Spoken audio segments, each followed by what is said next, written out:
ख्वाब हो तुम या कोई हकीकत।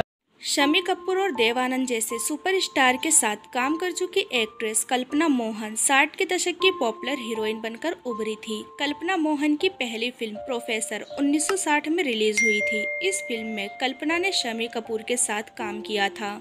ये फिल्म बॉक्स ऑफिस पर सुपरहिट रही थी। फिल्म के गाने भी सुपरहिट थे। लेकिन दोस्तों, क्या आप जानते हैं आज ये अभिनेत्री कहाँ और किस हाल में है? तो चलिए जानते हैं इनके आज के बारे में। कल्पना मोहन ने जब फिल्म इंडस्ट्री में कदम रखा तो वो बड़ी बड़ी हीरोइनों के लिए खतरा बन गई थी। कल्पना अच्छी एक्ट्रेस के साथ एक अच्छे ट्रेंड कथक डांसर भी थी। इस फिल्म के बाद हर जगह कल्पना चर्चा में आ गई थी। तभी देव आनंद की भी नजर कल्पना पर पड़ी। उन्होंने अपनी फिल्म तीन देवियां में उन्हें साइन कर लिया। उस समय की पॉपुलर एक्ट्रेस नंदा और सिमी गरेवाल के साथ कल्पना ने जोड़ी बनाई। इस फिल्म में भी रिलीज होते ही रिकॉर्ड तोड़ दिया था। कल्पना की आंखें बेहद खूबसूरत थी। हर कोई उनकी आंखों की तारीफ करते नहीं थकता था।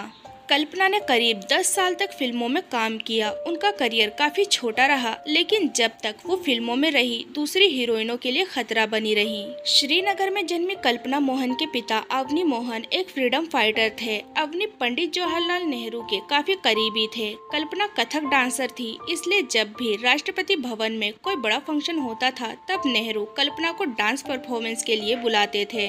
एक्टर बलराज साहनी ने जब पहली बार कल्पना को देखा तो उन्हें फिल्मों में काम करने का मौका दिया। कल्पना का असली नाम अर्चना था, लेकिन बाद में उन्होंने नाम बदल लिया। जब कल्पना ने फिल्मों में काम करना शुरू किया तो उन्होंने एक फिल्म में मधुबाला जैसी सुपरस्टार को भी रिप्लेस कर दिया था। हालांकि फिल्म कुछ खास नहीं चली थी, लेकिन मधुबाला को किसी फिल्म में रिप्लेस करना ये एक बड़ी बात थी। प्रोफेसर कल्पना की तीसरी फिल्म थी जो सुपरहिट हुई थी। शम्मी कपूर के साथ इतनी बड़ी हिट देने के बावजूद जब डायरेक्टर्स ने फिर से शम्मी और कल्पना की जोड़ी बनानी चाही तो शम्मी ने उनके साथ काम करने से मना कर दिया। शम्मी का कहना था कि वो सनकी हैं। कल्पना को अपने 10 साल के करियर में सोलो फिल्में कम ही मिली। उन्होंने कई फेमस एक्ट्रेस के साथ भी काम किया। शम्मी कपूर उस वक्त के पॉपुलर हीरो में से एक थे। उनके कल्पना को सनकी कहने के बाद से हीरो ने उनके साथ काम करने से मना कर दिया था। डायरेक्टर्स भी उन्हें अपनी फिल्म में लेने से कतराने लगे। कल्पना फेमस होना चाहती थी, लेकिन अपने गिरते करियर को देखकर वो डिप्रेशन में आने लगी थी। तभी उनकी लाइफ में राइटर सचिन भौमिक आए।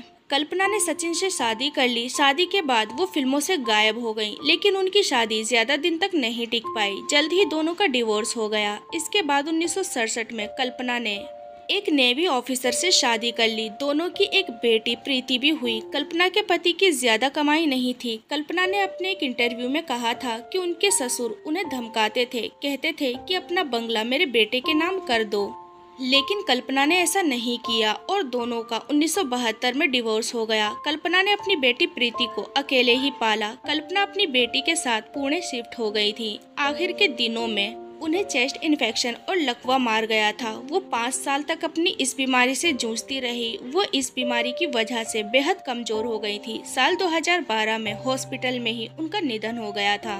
तो दोस्तों, अभी के लिए बस इतना ही। मिलते हैं अगली वीडियो में। तब तक अपना ध्यान रखिए। Bye bye.